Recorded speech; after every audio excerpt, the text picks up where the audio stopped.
ഇതാണോ ലോനപ്പന്റെ വീട്? നല്ലൊരു പഞ്ചായത്ത് മെമ്പറാ. പഞ്ചായത്ത് പാലത്തിന്റെ പണിയും വീടിന്റെ പണിയും ഒരുമിച്ചാ കഴിഞ്ഞത്. പാലം ഇന്നലെ പൊളിഞ്ഞു, വീട് നല്ല ഉറപ്പാ. ഇവിടെ ആരും ഇല്ലേ? ചന്ദ്രൻപിള്ളേ വാ. ഞാനൊരു ചെറിയ കയർ ഫാക്ടറി തുടങ്ങണമെന്ന് വിചാരിക്കുന്നു. ബായ് വിചാരിച്ചാലേ പണിക്കാരെ കിട്ടത്തുള്ളൂ.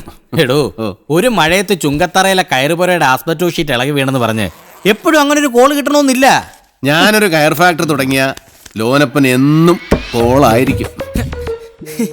നിങ്ങളെ ആദ്യം കണ്ടപ്പോഴേ എനിക്ക് തോന്നിയതാ നിങ്ങളിലൊരു കച്ചവടക്കാരൻ ഉറങ്ങിക്കിടപ്പുണ്ടെന്ന്. അതെ, ഞാൻ പോയി പെണ്ണുമ്പിള്ള കാണാതെ കുറച്ച് വെള്ളവും ഗ്ലാസ് എടുത്തോണ്ട് വരാം. ഞാനൊരു ലോക്കൽ കോൾ ചെയ്തോട്ടെ? ലോക്കൽ അല്ലേ, ചെയ്തു. ഇതൊക്കെ പ്രത്യേകം ചോദിക്കാനുണ്ടോ?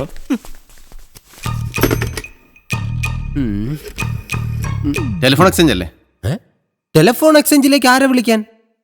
ഇത് 365 എന്നാ. എനിക്ക് ഹൈദരാബാദിലേക്ക് ഒരു ട്രങ്ക് കോൾ ബുക്ക് ചെയ്യാനുണ്ടായിരുന്നു. 3258-195. പത്തന കിട്ടുമോ?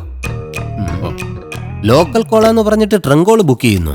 ഹൈദരാബാദിൽ നിന്ന് ഒരു ഗോപാലകൃഷ്ണൻ നായർ എൻ്റെ കയ്യിൽ നിന്ന് കയറ് വാങ്ങിച്ചോളാന്ന് പറഞ്ഞിട്ടുണ്ടായിരുന്നു. അയാളെ വിളിച്ചതാ. 55 രൂപ മുടക്കി ഒരു പൈന്റ് വാങ്ങി കൊടുത്തിട്ട് 85 രൂപയുടെ കോൾ ചെയ്യുന്നു.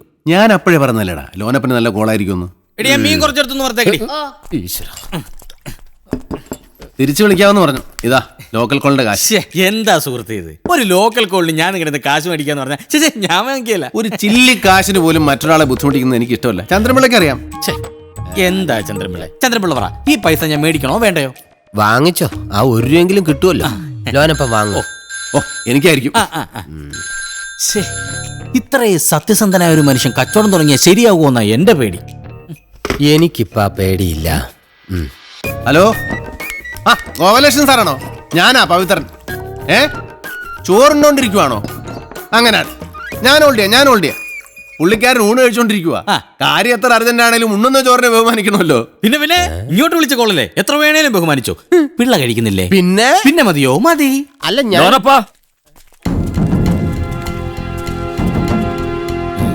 പവിത്രൻ ഇങ്ങോട്ട് വന്നായിരുന്നോ? അല്ല,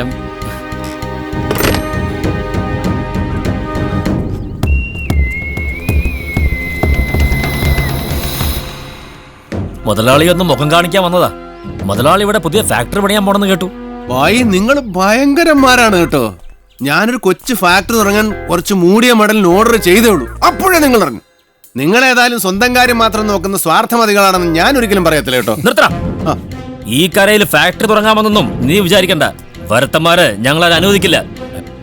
മുതലാളിക്ക് ഇപ്പൊ എന്താ വേണ്ടത്? മുതലാളിക്ക് ഇഷ്ടമല്ലെങ്കിൽ വരുത്തന്മാരെ കൊണ്ട് നമ്മളിവിടെ ഫാക്ടറി തുടങ്ങിക്കുന്നില്ല.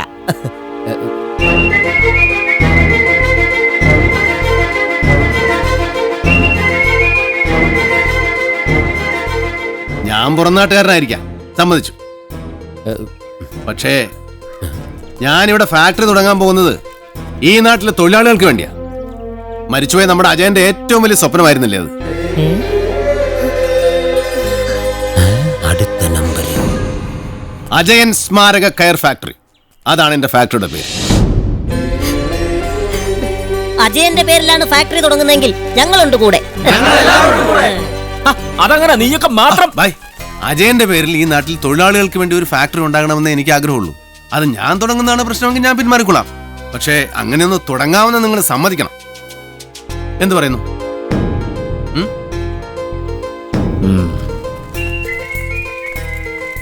അജയനെ പറ്റി കേട്ടറിഞ്ഞ അന്ന് മുതൽ തുടങ്ങിയതാണ്. അജയൻ മരിക്കാത്ത ഓർമ്മയായി ജീവിക്കുന്ന ഈ കരയുടെ പൊന്നോമന പുത്രന് വേണ്ടി എന്തെങ്കിലും ഒന്ന് ചെയ്യണം. അതിനുവേണ്ടിയായിരുന്നു ഈ കഷ്ടപ്പാട് മുഴുവൻ. അതിന്റെ ശ്രമഫലമാണ് നമ്മുടെ ഈ ഫാക്ടറി.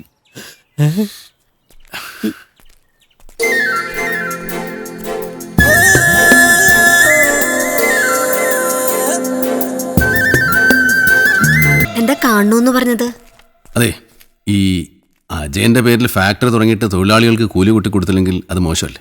ഞാനായിട്ട് കൂട്ടി കൊടുത്തു കഴിഞ്ഞാൽ ചുങ്കത്തരക്കാരും വാലിക്കോയും പ്രശ്നം ഉണ്ടാക്കും.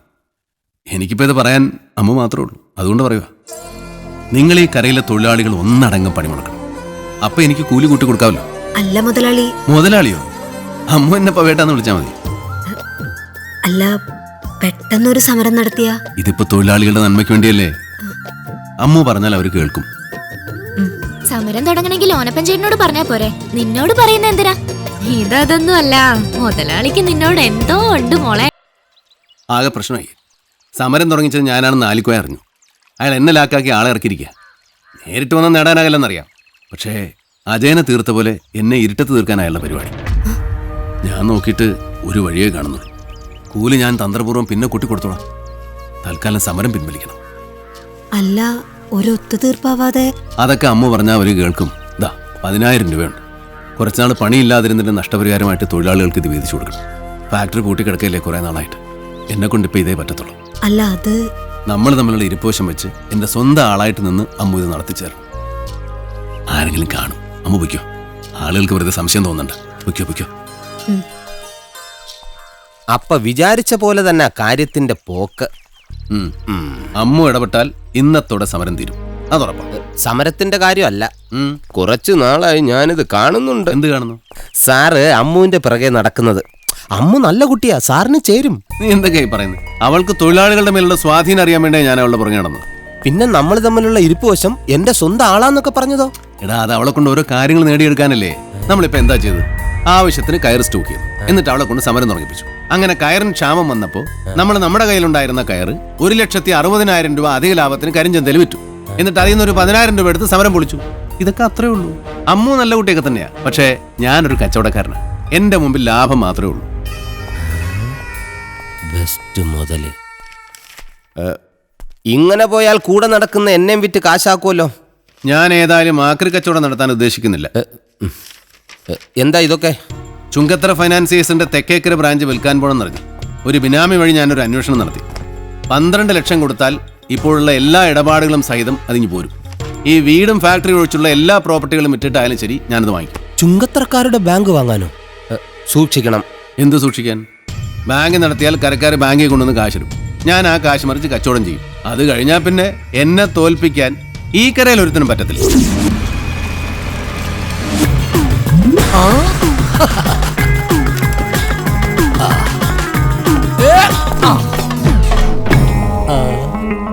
ആരാ വരുന്നേ? അത് നമ്മുടെ കമലാസൻ തന്നെയല്ലേ? കമലാസനൻ പേർഷ്യന്ന് വരുന്നേ.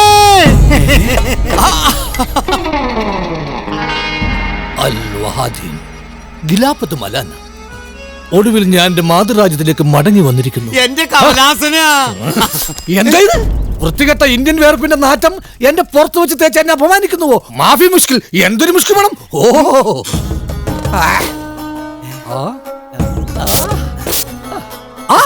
അപ്പു മേസ്ത്രിയോ? ഇത് മേസ്ത്രിക്ക് ഇരിക്കട്ടെ. ഇതുപോലെ പളപള മിന്നുന്ന ഒരുപാട് കുപ്പായങ്ങൾ ഇനി മേസ്ത്രിക്ക് തയ്ക്കേണ്ടി വരും.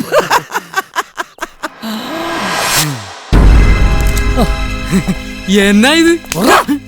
പണ്ട് വിശപ്പടക്കാൻ വേണ്ടിട്ട് 2 ഉണ്ടം പൊരി ഒരു പാലും വെള്ളവും കടമായിട്ട് ചോദിച്ചപ്പോ മുണ്ടുപൊക്കി കാണിച്ചവനാണ് നീ.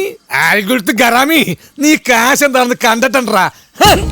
പേർഷ്യയില് പാല് വിൽക്കുന്ന ഷേക്കുമാര് പോലും എന്നോട് ഇമാതിരി പെരുമാറിയിട്ടില്ല. ഷേക്കന്മാര് പാല് വിൽക്കോ? പിന്നെ കേട്ടിട്ടില്ലേ മിൽക്ക് ഷേക്ക്? എന്റെ അമ്മോ, ഞാൻ എന്താണ് ഈ കാണുന്നത്? അല്ലത്തും അബക്രുവ എന്ന് വെച്ചാ ദൈവത്തിന് നന്ദി. ഞാൻ ജോലി നോക്കിയിരുന്ന ഷേക്കിന്റെ പറമ്പിൽ ഒന്ന് കുളിക്കാൻ ഇത്ര വെള്ളം കിട്ടുമെന്നറിയാൻ ഞാനൊന്ന് കുഴിച്ചു നോക്കിയതാ. അപ്പോഴാണ് ഷേക്കിന്റെ പറമ്പ് മുഴുവൻ എണ്ണപ്പാറോന്ന് അറിയുന്നത്. ആ ഷേക്കിന്ന് മറ്റേ എണ്ണ കമ്പനികളുള്ള ഒരു കോടീശ്വരനാണ്. അദ്ദേഹത്തിന്റെ വിശ്വസ്ത മാനേജറായ എന്നെ അദ്ദേഹം 1,00,000 ബ്രഹ്മാക്കി മാറ്റി. അവിടെ എല്ലാവരും എന്നെ ബഹുമാന സൂചനാർത്ഥം അൽ കമലാസൻ എന്നാണ് വിളിക്കാറ്. ഈ അൽപ്പൻ എന്നുള്ളതിന്റെ അല്ലാണോ? താനാ സ്പ്രേ തന്നെ. ആ, നീ വെച്ചോ. പിന്നെ സ്പ്രേ അടിക്കുമ്പോ എവിടെയെങ്കിലും പിടിച്ചു നിന്ന് അടിക്കണം, അല്ലെങ്കിൽ നീ പറന്നു പോകും. ഞാൻ പണ്ട് കടവും കടത്തിണ്ടയുമായിട്ട് കരയിൽ കറങ്ങി നടന്ന പഴയ കമലാസനല്ല. സ്വന്തം കാശ് കണ്ട് സ്വന്തം കണ്ണ് തന്നെ തള്ളിപ്പോയ പുതിയ കമലാസനൻ, അൽ കമലാസനൻ. അസർബൈജാൻ.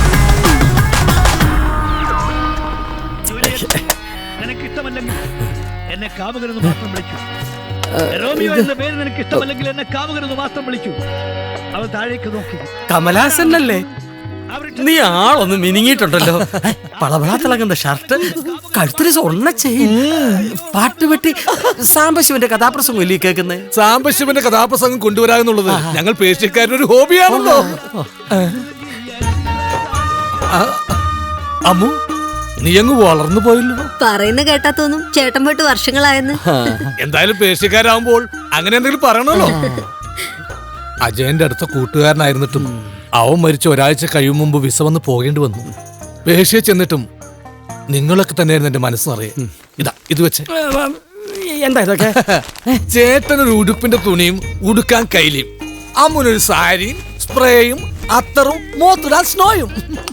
ഫാറിനൊന്നും കൊണ്ടുവന്നില്ലേ? സ്കോച്ചാ ചേട്ടനുള്ള സ്കോച്ച് ഭദ്രമായിട്ട് എന്റെ വീട്ടിലുണ്ട്. ഇതൊക്കെ വാങ്ങിച്ച് കാശ് കളയേണ്ട വല്ല കാര്യമുണ്ടോ? ഒരു പാവപ്പെട്ടവനായിരുന്നെങ്കിൽ ചെലവ് ചുരുക്കി ജീവിക്കാമായിരുന്നുവെന്ന് ഇപ്പോൾ ആഗ്രഹിച്ചു പോവുകയാണ്. അല്ലെങ്കിൽ പിന്നെ നമ്മുടെ കാര്യങ്ങളൊക്കെ നോക്കി നടത്താൻ പറ്റിയ ഒരു പെൺകുട്ടി ജീവിതത്തിൽ കടന്നു വരണം. ആ സമയം വരുമ്പോ എല്ലാം ആലോചിച്ചല്ലേ പറ്റൂ.